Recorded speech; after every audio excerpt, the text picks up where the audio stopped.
Bienvenue dans Science et Mouvement, le podcast d'ED Academy. Aujourd'hui, on va répondre à une question que beaucoup de sportifs se posent. Aujourd'hui, nous allons parler d'un indicateur devenu incontournable, la HRV, la variabilité de fréquence cardiaque. Beaucoup d'athlètes la consultent chaque matin. Beaucoup ajustent leur séance en fonction de ce chiffre. Mais peu comprennent réellement ce qu'ils mesurent et encore moins ce qu'ils ne mesurent pas. Aujourd'hui, on va décortiquer la HRV d'un point de vue physiologique, nerveux et adaptatif. Nous venons de le dire, la HRV correspond à la variation du temps entre deux battements cardiaques. Contrairement à ce que l'on croit, le cœur ne bat pas de manière parfaitement régulière. Il accélère, il ralentit en permanence. Ces micro-variations reflètent l'équilibre entre deux systèmes. Le système nerveux sympathique, c'est-à-dire l'activation, le stress et l'effort, et le système nerveux parasympathique, c'est-à-dire la récupération et le repos.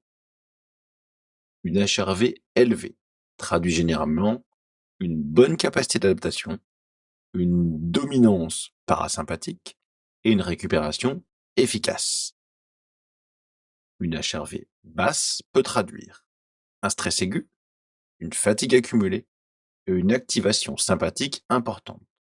Mais attention, ça n'est jamais aussi simple. La HRV ne mesure pas votre VO2 max, votre seuil, votre puissance, votre vitesse. Elle mesure votre état de régulation nerveuse. Donc un triathlète peut avoir une HRV basse et être capable de produire une excellente séance. Pourquoi ? Parce que la HRV reflète le système nerveux global, pas uniquement la capacité musculaire. Voyons ensemble quelques exemples. Un athlète prépare un Ironman. Sa surcharge d'entraînement augmente progressivement. Ses performances restent stables. Mais sa HRV baisse progressivement sur 10 jours. Il ne ressent pas de fatigue marquée. 2 semaines plus tard, il a des troubles du sommeil, de l'irritabilité, des difficultés à maintenir l'intensité et des sensations de jambes lourdes.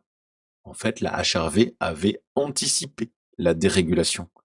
Elle signalait un stress systémique avant que la performance ne chute. C'est là toute sa puissance, la capacité d'anticipation. Chez les femmes, la HRV varie naturellement au cours du cycle. En phase folliculaire, la HRV est plus souvent plus élevée, avec une meilleure récupération et une meilleure tolérance à l'intensité.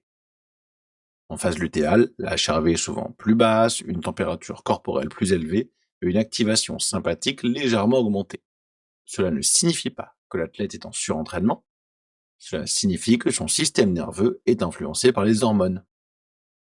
En périménopause, la variabilité accrue, la fluctuation du sommeil et le stress autonome plus instable favorisent justement cette HRV basse. Interpréter la HRV sans intégrer le contexte hormonal peut conduire à des adaptations inutiles. De plus, chez une personne en déficit calorique important, il y a une activation sympathique accrue, une augmentation du cortisol, hormone du stress, une baisse possible de la HRV. En effet, le corps perçoit le déficit énergétique comme un stress. Si l'entraînement intense est maintenu, la récupération se dégrade. Dans les stratégies de perte de poids durable, la stabilisation nerveuse est tout aussi importante que le déficit calorique. La fatigue centrale, elle, correspond à une diminution de la capacité du système nerveux à activer les muscles. Donc, la HRV peut refléter cette fatigue avant qu'elle ne soit perceptible. Chez un trailer en préparation de longue distance, avec du volume important, des terrains techniques, de la fatigue excentrique et du stress thermique, la HRV permet de détecter la saturation nerveuse, mais elle ne remplace pas l'analyse du mouvement. Par contre, lire les HRV en amont pour anticiper est essentiel. Par contre, nous avons vu que la HRV dépend fortement de la qualité du sommeil, de la respiration, de l'hydratation, du stress psychologique et de l'environnement. Un simple conflit professionnel peut faire chuter la HRV. Une mauvaise nuit peut la modifier. Une infection virale peut altérer brutalement la variabilité. La HRV est sensible. C'est une force, mais aussi une limite.